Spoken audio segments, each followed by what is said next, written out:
Assalamualaikum warahmatullahi wabarakatuh. Perkenalkan, nama saya Aspinal, nomor BP 2011-03-2005. Saya dari kelas 3 PIR. Di sini saya akan mempresentasikan materi tentang estimasi biaya. Dosen pengampu Bapak Insinyur Dharma Hendra STMT IPM CST. Di sini saya akan mempresentasikan materi tentang aspek-aspek cost control. Yang pertama, pengendalian proyek. Pada dasarnya ada 3 variabel yang harus dikendalikan selama proses konstruksi, yaitu yang pertama biaya pelaksanaan proyek, yang kedua waktu penyelesaian proyek, yang ketiga kualitas pekerjaan. Dalam mencapai ketiga aspek tersebut, sudah mempertimbangkan safety. Ketiga aspek tersebut saling terkait dan tidak dapat dipisahkan satu dengan yang lain. Artinya, kedua aspek yang disebut terakhir juga mempengaruhi terhadap biaya. Mekanisme cost control dapat kita lihat bagiannya pada PPT. Filosofi cost control. Yang pertama, adanya dorongan dan promosi dari kesadaran atas biaya pada sebuah tahapan pelaksanaan proyek. Adanya persyaratan data tentang biaya yang akurat dan tepat waktu serta ramalan ke depan. Adanya tindakan yang efektif dan cepat.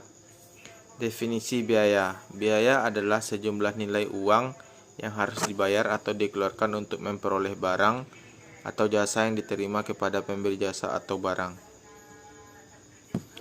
Pengertian biaya harus dilihat dari sisi tertentu. Biaya owner dan biaya kontraktor tidak sama. Secara akuntansi, biaya dibagi menjadi 2 kelompok besar, yaitu biaya tidak tetap dan biaya tetap. Konsep break even point adalah suatu peristiwa atau kejadian di mana jumlah biaya dan pendapatan sama besar, atau titik ampas atau pulang pokok. BEP proyek konstruksi. BEP proyek konstruksi dapat digambarkan secara grafis tetapi bukan merupakan standar. Titik BEP yang tergambar harus selalu dikendalikan. Faktor-faktor yang mempengaruhi titik BEP dalam konsep cost control menjadi sasaran pengendalian. Berikut grafik dari BEP proyek konstruksi dapat kita lihat pada PPT. Konsep waktu dalam cost control dapat kita lihat bagiannya pada PPT. Pertimbangan dalam cost control. Yang pertama, data masa lalu. Ada penyimpangan atau tidak? Kalau ada, terjadi di mana dan seberapa besar? Dicari penyebab penyimpangan. Yang kedua, peluang atas sisa pekerjaan. Penyebab dan lain-lain diupayakan tidak terulang pada sisa pekerjaan yang ada. Penghematan biaya terhadap sisa pekerjaan untuk mengcover penyimpangan yang ada. Aspek-aspek kontrol. Yang pertama, time control, quality control, safety control, cost control. Durasi proyek konstruksi. Setiap proyek pasti dibatasi waktu proses penyelesaiannya atau time schedule. Pada umumnya, time schedule dibuat pada awalnya dengan standar normal. Bila durasi proyek dibuat lebih cepat, pada umumnya biayanya akan naik. Proyek yang terlambat dari schedule, umumnya biayanya yang juga akan naik disebabkan oleh biaya tetap proyek bertambah, terjadi percepatan sisa kegiatan. Hubungan waktu dan biaya. Hubungan antara waktu dan biaya dapat kita gambarkan pada grafik yang di bawah, dapat kita lihat pada PPT. Pengendalian waktu versus biaya. Dalam mengendalikan waktu pelaksanaan proyek yang berkaitan dengan biaya ada beberapa, yaitu menepati total durasi proyek yang telah ditetapkan, mempercepat atau memperlambat bagian dari kegiatan yang dapat menurunkan biaya, mempercepat kegiatan untuk mengejar keterlambatan yang terjadi. Harus dipilih kegiatan yang berdampak terkecil pada tambahnya biaya. Jenis alat kendali. Yang pertama, bar atau gancar method, vektor diagram method, network diagram method, arrow diagram atau activity and arrow, precedence diagram atau activity on node. Kualitas pekerjaan. Pengendalian kualitas pekerjaan berdampak pada dua hal penting, yaitu performance perusahaan atau citra, biaya pelaksanaan pekerjaan. Kualitas pekerjaan, khususnya finishing, adalah sarana promosi yang tidak perlu membayar dan berlangsung lama. Kualitas pekerjaan yang jelek dapat merugikan nama baik dalam jangka panjang. Biaya mutu atau kualitas. Ada dua jenis dari cost of quality, yaitu biaya yang harus dianggarkan untuk menjamin kualitas pekerjaan, biaya yang harus dikendalikan atas terjadinya kegagalan mutu pekerjaan. Struktur biaya mutu atau kualitas. Struktur cost of quality dapat digambarkan dalam tiga unsur-unsurnya dan pengendaliannya. Dapat kita lihat tabelnya pada PPT. Grafik cost of quality dapat kita lihat grafiknya pada PPT. Quality control atau tradisional dapat kita lihat bagannya pada PPT. Quality control modern dapat kita lihat bagannya pada PPT. Safety atau keselamatan dan keamanan. Proyek konstruksi memiliki risiko safety yang tinggi karena ciri yang khusus, banyak kegiatan yang sifatnya rawan celaka. Jenis kegiatan yang tidak standar, tingginya turnover pekerja, perkembangan sains dan teknologi konstruksi yang menimbulkan tantangan baru. Pada dasarnya tak seorang pun mau celaka, tetapi biasanya tidak disadari tentang apa yang telah dan sedang dilakukan. Construction safety. Di dalam construction safety ada dua aspek penting yang selalu harus jadi perhatian, yaitu aspek kemanusiaan dan aspek ekonomi. Perencanaan safety harus dapat mencakup dua aspek tersebut di atas. Struktur biaya safety dapat digambarkan dalam dua jenis, yaitu biaya tidak langsung dan accident prevention dan inspection. Sasaran pengendalian safety. Untuk keperluan safety MGT, struktur lebih sesuai karena menunjukkan sasaran yang ingin dikendalikan. Tujuan dan sasaran safety MGT adalah mencegah accident menuju zero accident. Untuk itu diperlukan adanya safety system, safety plan, dan safety control. Penerapan safety system. Penerapan safety system untuk menurunkan total cost of safety berarti menurunkan biaya konstruksi.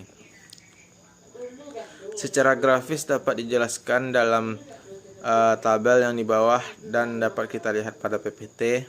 Cost control. Yang mendorong peran cost control jadi penting konstruksi adalah harga jual bersifat konservatif, biaya produksi bersifat fluktuatif atau sangat mudah berubah bila tidak dikendalikan. Untuk mengatasi kondisi yang dilematis tersebut di atas, maka diperlukan kemampuan tentang construction cost, kemampuan dalam cost control. Unsur dan faktor biaya. Unsur biaya langsung proyek dibagi menjadi dua kelompok, yaitu kelompok dominan dan kelompok minoritas. Faktor terjadinya biaya ada dua, yaitu kuantiti pekerjaan dan harga satuan pekerjaan. Pengendalian biaya. Tindakan nyata atau real dalam pengendalian biaya adalah mengendalikan kuantiti dan harga satuan untuk bahan, upah, alat, subkon, persiapan atau penyelesaian, dan ADM atau overhead proyek. Mengendalikan penyebab penyimpangan yang mungkin terjadi. Penyebab penyimpangan bahan. Yang pertama, penyimpangan kuantiti. Kesalahan ukuran penerimaan, kerusakan bahan yang telah diterima, kehilangan bahan, pemborosan dalam penggunaan, dan lain-lain. Penyimpangan harga satuan, kelemahan dalam negosiasi, kelemahan dalam surat perjanjian pembelian, kekurangan alternatif dari sumber bahan, over quality, dan lain-lain. Tindakan pengendalian bahan dapat kita lihat bagannya pada PPT. Tindakan pengendalian subkon dapat kita lihat bagannya pada PPT. Proses pengendalian biaya. Proses pengendalian untuk pos-pos lain seperti upah, alat, dan lain-lain prinsipnya sama dengan biaya bahan atau subkon di atas. Ini dapat disimpulkan bahwa proses pengendalian biaya konstruksi melalui tahapan yang panjang, menggunakan acuan macam-macam, melibatkan banyak orang. Earned Value Analysis. Untuk mengukur kinerja biaya dan waktu, dapat dilakukan dengan Kernel Value Analysis. Untuk keperluan evaluasi biaya dan waktu, ada 3 macam grafik, yaitu BCWS atau Budget Cost Forward Schedule, Plan Value, ACWP Actual Cost Forward Perform, Actual Cost, BCWP Budget Cost Forward Perform, Earned Value, grafik BCWS atau Plan Value. Tiap item pekerjaan diberi nilai budgetnya dan dibobot dalam persen. Nilai bobot tersebut disebarkan secara merata pada tiap bulannya sesuai dengan judulnya. Jumlah bobot seluruh item pekerjaan dijumlahkan untuk tiap bulannya dari awal sampai bulan terakhir secara kumulatif. Titik-titik tersebut kemudian dihubungkan dan dibentuk suatu grafik yang disebut BCWS Budget Cost Forward Schedule. Pembuatan grafik BCWS dapat kita lihat pada PPT. Grafik ACWP Actual Cost. Realisasi biaya dari penyelesaian tiap item pekerjaan dicatat nilai bobotnya untuk tiap bulannya. Jumlahkan bobot penyelesaian semua item pekerjaan yang ada untuk tiap bulannya secara kumulatif. Titik-titik tersebut dihubungkan dan akan membentuk suatu grafik yang disebut ACWP Actual Cost Forward Perform. Pembuatan grafik ACWP dapat kita lihat tabelnya pada PPT. Grafik BCWP atau Earned Value. Realisasi penyelesaian dari tiap item pekerjaan dicatat nilai budgetnya dan bobot untuk tiap bulannya. Jumlahkan bobot budget dari penyelesaian semua item pekerjaan yang ada untuk tiap bulannya secara kumulatif. Titik-titik tersebut dihubungkan dan akan membentuk suatu grafik yang disebut BCWP Budget Cost Forward Perform. Pembuatan grafik BCWP dapat kita lihat tabelnya pada PPT. Evaluasi grafik. Grafik BCWS, BCWP, dan ACWP dapat kita lihat pada PPT. Dan dapat juga kita lihat tabelnya pada PPT.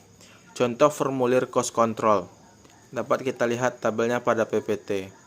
Penyimpangan biaya dan waktu dapat kita lihat grafiknya pada PPT. Sekian presentasi saya mengenai cost control. Kalau ada saya salah, saya mohon maaf. Assalamualaikum warahmatullahi wabarakatuh.